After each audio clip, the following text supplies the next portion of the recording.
आजकल तो ये ओवैसी भी यहां आने लगा है। मेरे हैदराबादी भाई उधर ही रहना, इधर को मत आना, इधर को तुम्हारा कोई कामा नहीं है। देवेंद्र फडणवीस बोले, सुनो ओवैसी, ए देवेंद्र फडणवीस, याद रखो तुम मेरी जबान का मुकाबला नहीं कर सकते ना। अगर तुम मोदी अमित शाह भी बैठ गए तो मेरी जबान का मुकाबला नहीं कर सकते। सुन ले ओवैसी, कुत्ता भी ना पेशाब करेगा औरंगजेब की पहचान पर। अब तो तिरंगा लहराएंगे पूरे पाकिस्तान पर।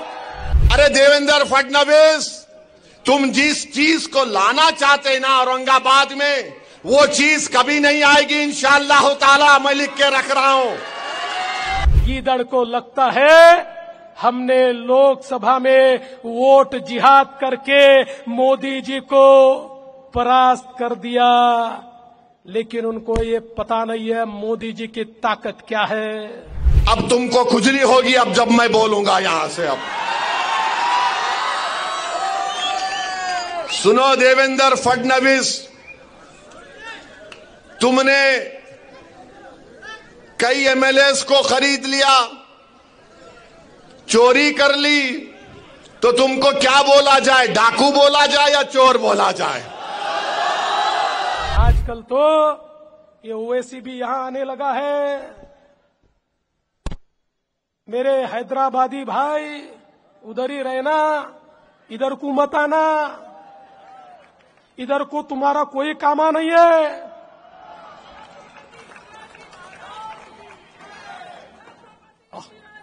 अरे भाई, मैं समझ नहीं पा रहा हूं ये क्या यहां पर हो रहा है। यहां पर आकर हमको धमकियां दी जा रही है, यहां पर आकर औरंगजेब का महिमा मंडन हो रहा है। मैं बता देना चाहता हूं, भारत का जो सच्चा मुसलमान है वो भी औरंगजेब को अपना हीरो नहीं मानता। अरे औरंगजेब तो आक्रमणकारी था, उसने हम पर आक्रमण किया था। इसलिए सुन ले ओवैसी, कुत्ता भी ना पेशाब करेगा औरंगजेब की पहचान पर। अब तो तिरंगा लहराएंगे पूरे पाकिस्तान पर।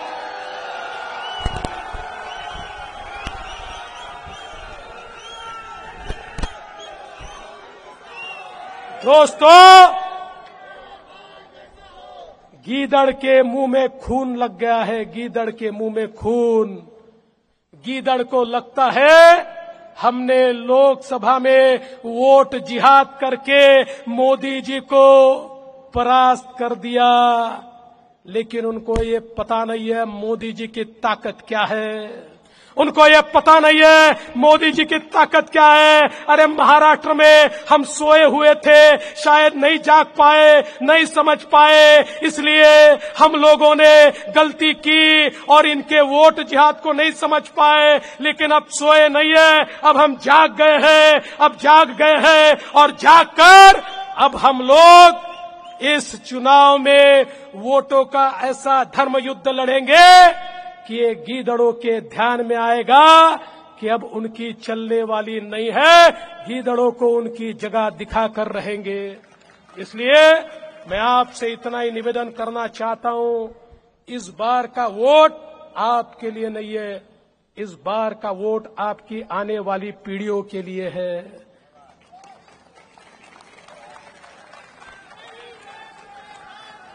आपकी आने वाली पीढ़ियों के लिए है। अगर आप ठीक तरीके से समझेंगे नहीं, अगर सोते रहेंगे, तो ध्यान में रखिए आने वाले दिनों में यहां रहना भी मुश्किल हो जाएगा। ये परिस्थिति का सामना आपको करना पड़ेगा। इसलिए एक ही नारा है, एक रहेंगे तो सेफ रहेंगे, एक रहेंगे, एक रहेंगे, एक रहेंगे, एक रहेंगे और सेफ रहेंगे। देवेंद्र फडणवीस बोले, सुनो ओवैसी, ए देवेंद्र फडणवीस, याद रखो, तुम मेरी जबान का मुकाबला नहीं कर सकते ना। अगर तुम, मोदी, अमित शाह भी बैठ गए तो मेरी जबान का मुकाबला नहीं कर सकते। इन्हों क्या बोले, ए ओवैसी, वो क्या बोले, ये वोट जिहाद, धर्म युद्ध। हम इलेक्शन कमीशन ऑफ इंडिया से पूछना चाहते हैं, क्या ये जबान इलेक्शन के कानून के ताबे है या उसके खिलाफ है? इलेक्शन कमीशन ऑफ इंडिया जवाब दो। ये महाराष्ट्र के चीफ इलेक्टोरल ऑफिसर से हम पूछना चाह रहे हैं, मेरा नाम लेकर जिहाद का नाम लिया जा रहा है, धर्म युद्ध का नाम लिया जा रहा है। क्या ये इलेक्शन कानून के खिलाफ नहीं है? क्या ये मॉडल कोड ऑफ कंडक्ट के खिलाफ नहीं है? ये लोकशाही है, जमहूरियत है, यहां पर धर्म युद्ध और जिहाद कहां से आ गया फडणवीस?